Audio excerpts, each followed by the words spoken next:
बिस्मिल्लाहिर्रहमानिर्रहीम व्यूअर्स, आज का हमारा टॉपिक है एब्सोल्यूट एंड कंडीशनल कन्वर्जेंस। तो सबसे पहले हम एब्सोल्यूट कन्वर्जेंस की डेफिनेशन की तरफ आते हैं।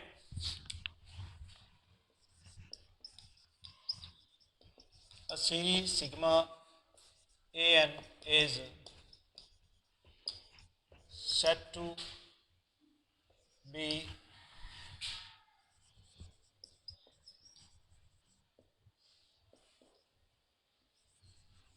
absolutely convergent if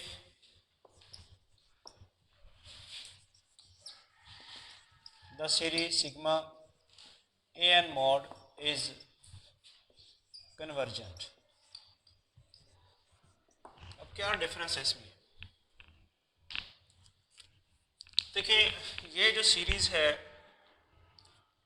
इसमें टर्म्स आपके पास जो हैं बेसिकली ये इन्फिनिट सीरीज़ है।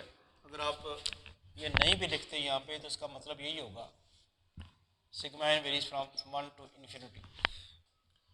अगर हम इस सीरीज़ को देखें, ये वाली सीरीज़ है sigma n varies from 1 to infinity a n, इसको एक्सपेंशन इसकी करें तो क्या आएगा A1 plus A2 up to AN and so on. ये तो ये सीरीज़ है। और इसको एब्सोल्युटली कन्वर्जेंट कब कहते हैं? जब ये वाली सीरीज़ कन्वर्ज करे n varies from 1 to infinity a n mod. अब इस सीरीज़ की पहली टर्म कौन सी है? वो बेसिकली इसके जो टर्म्स हैं उनके मॉडुलस की सम लिया गया। A1 mod plus A2 mod plus AN mod up to so. क्या डिफरेंस है? ये जो ओरिजिनल सीरीज़ है ये वाली, इसकी टर्म्स के मॉडुलस लेके टर्म जो बनी है उससे जो सीरीज़ बनी है वो ये है। जब ये कन्वर्ज करेगी तो हम इसे कहेंगे ये एब्सोल्युटली कन्वर्ज करती है। अब आपको ये भी पता है कि सीरीज़ कब कन्वर्ज करती है? जब उसके पार्शियल सम्स की सीक्वेंस कन्वर्ज करे। पार्शियल सम्स की सीक्वेंस पहले डिस्कस हुई है कि इस सीरीज़ के लिए पार्शियल सम्स की सीक्वेंस क्या बनेगी? S1 is equal to A1, S2 is equal to A1 plus A2, इसी तरह S3 is equal to A1 plus A2 plus A3। ये पहली यानी पार्शियल सम्स की सीक्वेंस से क्या मुराद है? इसकी इस ऐसी सीक्वेंस जिसकी फर्स्ट टर्म ओरिजिनल सीरीज़ की फर्स्ट टर्म हो। इसकी सेकंड टर्म कैसे आएगी? ओरिजिनल सीरीज़ की पहली दो टर्म्स को ऐड करके। इसकी थर्ड टर्म कैसे आएगी? ओरिजिनल सीरीज़ की पहली तीन टर्म्स को ऐड करके। तो सो इसी तरह अगर आप कंटिन्यू करते हैं तो पार्शियल सम्स की सीक्वेंस की nth टर्म कैसे आती है? वो आप इसकी पहली n टर्म्स को ऐड करते हैं। इस तरह से आपके पास एक सीक्वेंस जनरेट होती है Sn, और अगर Sn सीक्वेंस कन्वर्ज करे तो सीरीज़ कन्वर्ज करती है। ये तो कन्वर्जेंस की सीरीज़ की कन्वर्जेंस की डेफिनेशन है। ऑब्वियसली जब हम इस सीरीज़ की कन्वर्जेंस की बात करेंगे तो फिर इसके पार्शियल सम्स की जो सीक्वेंस बनेगी वो जब कन्वर्ज करेगी तो ये कन्वर्ज करेगी। तो वो ये कह रहा है कि अगर ये सीरीज़ कन्वर्ज करे तो इसे हम कहते हैं एब्सोल्युटली कन्वर्जेंट। यानी जब हम किसी सीरीज़ को कहेंगे कि एब्सोल्युटली कन्वर्जेंट है तो आपको समझ आना चाहिए कि उस सीरीज़ की टर्म्स के मॉडुलस लेके उनको जब हमने सम किया है, जो नई सीरीज़ बनी है बेसिकली वो कन्वर्ज कर रही है। ठीक है। नेक्स्ट है दूसरा केस। ये तो हो गया एब्सोल्युटली कन्वर्जेंट। कंडीशनली कन्वर्जेंट से क्या मुराद है? Conditionally convergent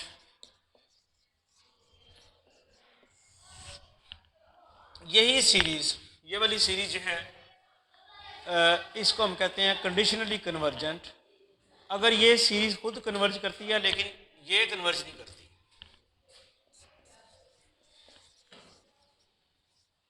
the series sigma n varies from 1 to infinity an is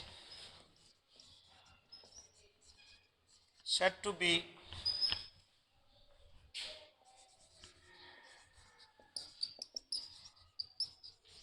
conditionally convergent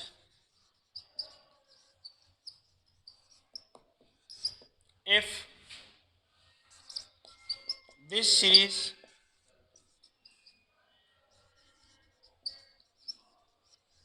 converges, but sigma n varies from 1 to infinity a n mod diverges। यानी series खुद तो converge कर रही है, लेकिन उसकी टर्म्स के मॉडुलस से जो नई सीरीज बनती है वो नहीं कन्वर्ज करती। उस सूरत में ओरिजिनल सीरीज को हम क्या कहते हैं? Conditionally convergent.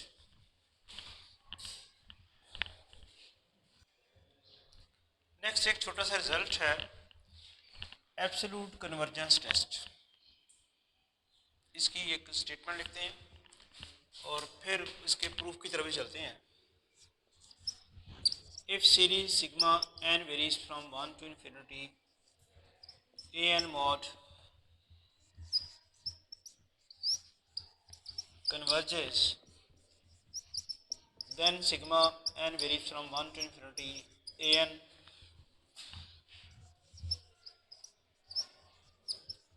converges। In other word ये आप कह सकते हैं, अगर कोई सीरीज एब्सोल्युटली कन्वर्जेंट है तो वो कन्वर्जेंट होगी। ज़रा गौर कीजिएगा, आपने यहाँ क्या लिखा है? This series converges. जब आप इसे कहते हैं कि ये सीरीज कन्वर्ज करती है तो बेसिकली आप इसे कह रहे होते हैं ये एब्सोल्युटली कन्वर्जेंट है। यही होती है ना बात। जब एब्सोल्यूट मॉड, ये जो मॉडुलस वाली वैल्यूज, टर्म्स के मॉडुलस वैल्यूज लेके जो सीरीज बनती है, अगर वो कन्वर्ज करती है तो ये वाली सीरीज एब्सोल्युटली कन्वर्जेंट होती है। तो आप ये कह रहे हैं कि अगर ये कन्वर्ज करेगी तो ये भी कन्वर्ज करेगी, या इन अदर वर्ड्स आप ये कह सकते हैं कि अगर कोई सीरीज एब्सोल्युटली कन्वर्जेंट है तो फिर वो लाजमी कन्वर्जेंट भी होगी। ठीक है, अगर आप ये कह रहे हैं कि अगर कोई सीरीज एब्सोल्युटली कन्वर्जेंट है तो वो कन्वर्जेंट भी होगी, एक्चुअल बात यही कह रहे हैं आप। यानी ऑल्टरनेटिव अगर स्टेटमेंट हम दें और एन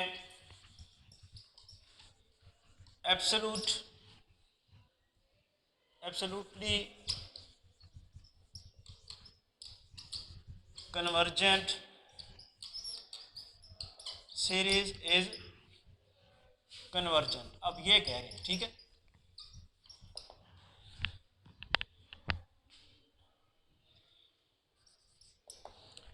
तो इसके प्रूफ की तरफ चलते हैं अब।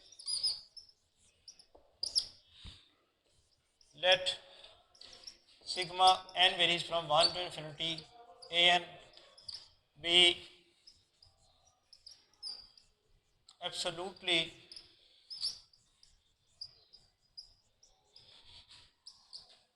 convergent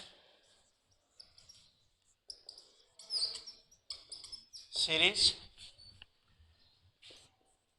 then क्या होगा? sigma n varies from 1 to infinity a n is convergent। यही हुआ ना? आपने जब इससे एब्सोल्युटली कन्वर्जेंट कहा तो बेसिकली ये कन्वर्जेंट हुई। अब ये रिजल्ट आपको पता है बोला कि ए एन हमेशा greater equal to minus a n mod lesser or equal to a n mod होगा। ए एन की वैल्यू जो मर्जी पुट कर लें आप। फर्ज करें अगर आप ए एन की जगह -5 रखते हैं तो यहाँ -5 का मॉड +5 हो जाएगा और फिर नेगेटिव साइन लगेगा उसके साथ, वो -5 आएगा और -5 के इक्वल ही होगा। इधर अगर आपने -5 रखा ए एन की जगह तो -5 का मॉड फिर क्या हो जाएगा? +5। वो +5 जो है वो -5 से क्या होगा? बड़ा ही होगा। ठीक है, तो ये होल्ड करेगा। ए एन की जो मर्जी वैल्यूज लगा दें, ए एन हमेशा लाई करेगा between -a n mod and a n mod, इनके दरमियान लाई करेगा। अब इसकी क्या ज़रूरत पड़ेगी वो भी देखते हैं हम। अब आप ये कह रहे हैं कि ये वाली सीरीज कन्वर्ज करती है, ये ध्यान में रखें। मैं अगर इसमें दोनों तरफ ए एन मॉड ऐड करता हूँ, -ए एन मॉड मेरे पास पड़ा हुआ है, मैंने ए एन मॉड ऐड किया है। अब दोनों तरफ तो नहीं, इसकी तो 3 साइड्स, जो भी आपने ऑपरेशन करना है वो तीनों तरफ करना है।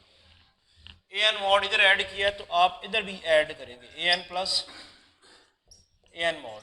इधर भी आप क्या करेंगे, a n mod plus a n mod, ये ज़ीरो हो जाएगा, यहाँ से आएगा zero, lesser or equal to a n plus a n mod lesser or equal to a n mod, ये हम रिलेशन टू कर देंगे।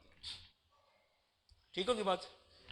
मुझे अब ये बताएं कि अगर ये सीरीज कन्वर्ज करती है, मैं इसको ये जो हमने क्या सपोज किया हुआ है, sigma n varies from 1 to infinity a n mod convergent. याद रखें कि इसको एब्सोल्युटली कन्वर्जेंट नहीं कहना, इसे आपने कन्वर्जेंट कहना है।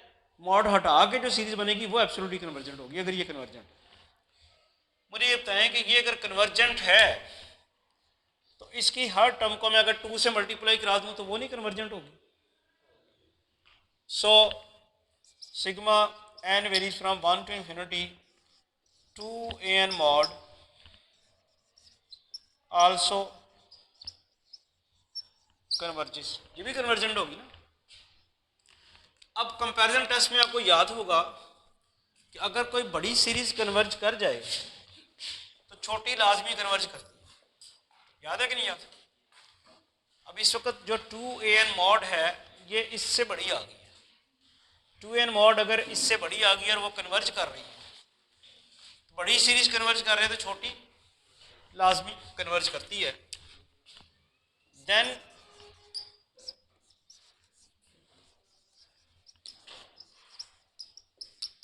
Comparison test sigma n varies from 1 to infinity an plus an mod also converges। होगी बात क्लियर। चूंकि बड़ी सीरीज कन्वर्ज कर रही है तो कंपैरिजन टेस्ट की वजह से छोटी भी लाजमी कन्वर्ज करेगी। यहाँ पे ये वाली nth टर्म जो है बड़ी सीरीज की बन रही है, this is greater equal to this one, ये कन्वर्ज करती है तो ये भी कन्वर्ज करेगी। अब अगर दो सीरीज कन्वर्ज कर रही हो तो उनका डिफरेंस भी लाजमी कन्वर्ज करता है।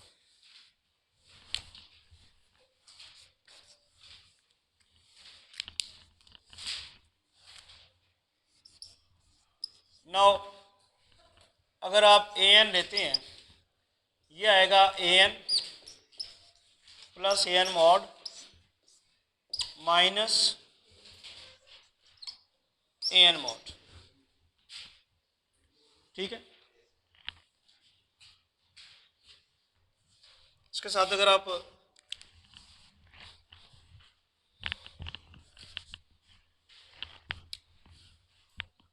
ये लिख लें, since a n is equal to a n plus a n mod minus a n mod, so sigma n varies from 1 to infinity a n is equal to sigma n varies from 1 to n an plus an mod minus sigma n varies from 1 to infinity an mod, being the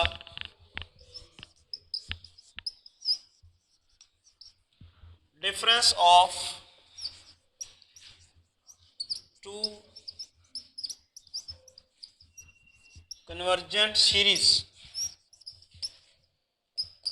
is also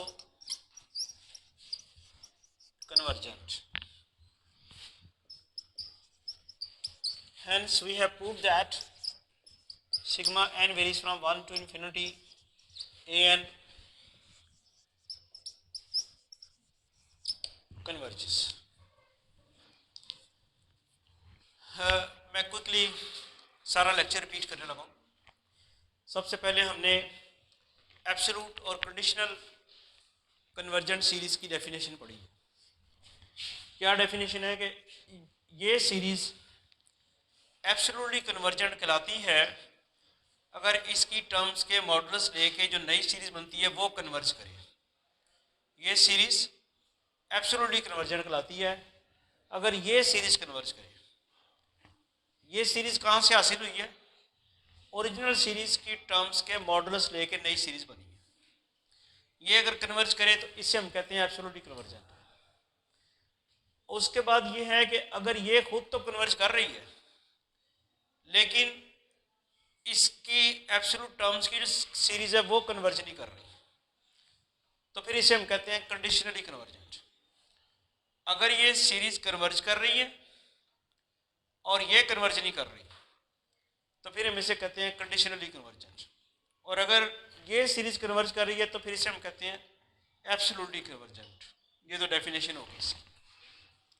उसके बाद हमारे पास है absolute convergence test. वो कहता है अगर ये series converge करे तो फिर ये लाजमी कन्वर्ज करेगी। ये सीरीज़ कन्वर्ज करने का मतलब है कि ये एब्सोल्युटली कन्वर्जेंट है। दूसरे लफ्ज़ों में वो ये कह रहा है कि अगर कोई एब्सोल्युटली कन्वर्जेंट सीरीज़ है तो वो कन्वर्ज भी लाजमी करेगी। आपको जब ये कह रहा है ना कि ये सीरीज़ कन्वर्ज करे, जब ये कह रहा है ये सीरीज़ कन्वर्ज करे तो बेसिकली वो ये कह रहा है कि ये एब्सोल्युटली कन्वर्जेंट है, ये एब्सोल्युटली कन्वर्ज कर रही है। तो फिर वो क्या कह रहा है कि अगर कोई सीरीज़ एब्सोल्युटली कन्वर्जेंट है तो वो कन्वर्जेंट भी होगी। इसकी ये अल्टरनेटिव डेफिनेशन है। अगर कोई सीरीज़ एब्सोल्युटली कन्वर्जेंट है तो वो कन्वर्जेंट भी होगी। हमने प्रूफ के लिए इसको सपोज किया कि ये एब्सोल्युटली कन्वर्जेंट है। अगर ये एब्सोल्युटली कन्वर्जेंट है तो इसे कन्वर्जेंट साबित करना है। अगर ये एब्सोल्युटली कन्वर्जेंट है तो इसका मतलब ये कन्वर्जेंट है। ये हमारे पास आ गया कि ये सीरीज जो है कन्वर्जेंट है। अब एक कंपैरिजन है एन टर्म्स का। ए एन जो है वो minus a n mod laser और ए एन मॉड के दरमियान लाई करता है। मैंने ए एन मॉड दोनों में ऐड कर दिया, दोनों में बल्कि क्या तीनों में, इन तीनों में मैंने ए एन मॉड ऐड कर दिया। मेरे पास ये चीज़ आ गई है 2n greater equal to this one. अब ये वाली सीरीज चूंकि कन्वर्ज कर रही है, इसकी हर टर्म को अगर मैं 2 से मल्टीप्लाई कर दूंगा तो जो नई सीरीज बनेगी वो भी लाजमी कन्वर्ज करेगी। ये सीरीज चूंकि कन्वर्ज कर रही है, हर टर्म को 2 से मल्टीप्लाई करा दें तो कांस्टेंट से मल्टीप्लाई कराने से कन्वर्जेंस इफेक्ट नहीं होगी, वो कन्वर्जेंट रहेगी। अब अगर ये सीरीज कन्वर्ज करती है तो कंपैरिजन टेस्ट याद करें कि अगर कोई सीरीज की टर्म्स बड़ी हैं किसी दूसरी सीरीज से और वो कन्वर्ज कर रही है तो छोटी सीरीज के बाद जो है वो लाजमी कन्वर्ज करेगी, उसके बाद डाइवर्जेंस की कोई ऑप्शन नहीं है। इस वक्त 2an जो है 2an mod greater equal to this thing है, ये चूंकि कन्वर्ज कर रहा है लिहाजा ये भी लाजमी कन्वर्ज करेगी। तो हमारे पास दो सीरीज आ गई हैं। कौन कौन सी सीरीज आ गई हैं? एक ये वाली और एक ये वाली। ये कन्वर्जेंट हमने ली हुई थी, उसकी मदद से हमारी ये भी कन्वर्जेंट साबित होगी, ये कंपैरिजन टेस्ट से। अब जब दो सीरीज कन्वर्जेंट हों तो उनकी डिफरेंस भी कन्वर्जेंट होगी, उनका डिफरेंस लेंगे वो भी कन्वर्जेंट होगा। अब डिफरेंस मैंने इस तरह लिया कि इस सीरीज की आंसर टर्म ये है और इस सीरीज की आंसर टर्म ये है, दोनों का मैं डिफरेंस लूँ तो मेरे पास ये बनती है। तो अगर ये दोनों सीरीज कन्वर्ज करती हैं तो इनका डिफरेंस भी कन्वर्ज करेगा, तो इनका डिफरेंस ये वाली सीरीज है। तो आपने प्रूव कर लिया, यही तो साबित करना था। किसी सीरीज की टर्म्स के मॉडल्स लेके सपोज किया था कि नई सीरीज जो बन रही है वो कन्वर्जेंट है, तो मॉडल्स लिफ्ट कर दिए रहे तो तब भी सीरीज क्या होगी? कन्वर्जेंट होगी। होपफुली ये क्लियर हो गया आपको। एब्सोल्यूट, इसे हम कहते हैं एब्सोल्यूट कन्वर्जेंस टेस्ट। आज के लेक्चर में हमने दो डेफिनेशंस पढ़ी हैं, एक एब्सोल्यूट कन्वर्जेंस, एक कंडीशनली कन्वर्जेंस और दूसरा है absolute convergence test. Next lecture में इंशाल्लाह हम एब्सोल्यूट कन्वर्जेंस टेस्ट जो हम अप्लाई किया करेंगे कंडीशनल कन्वर्जेंस एब्सोल्यूट कन्वर्जेंस का टेस्ट का, वो हम यूज़ पढ़ेंगे भी और आप उसके कोई प्रॉब्लम भी करेंगे। ठीक है।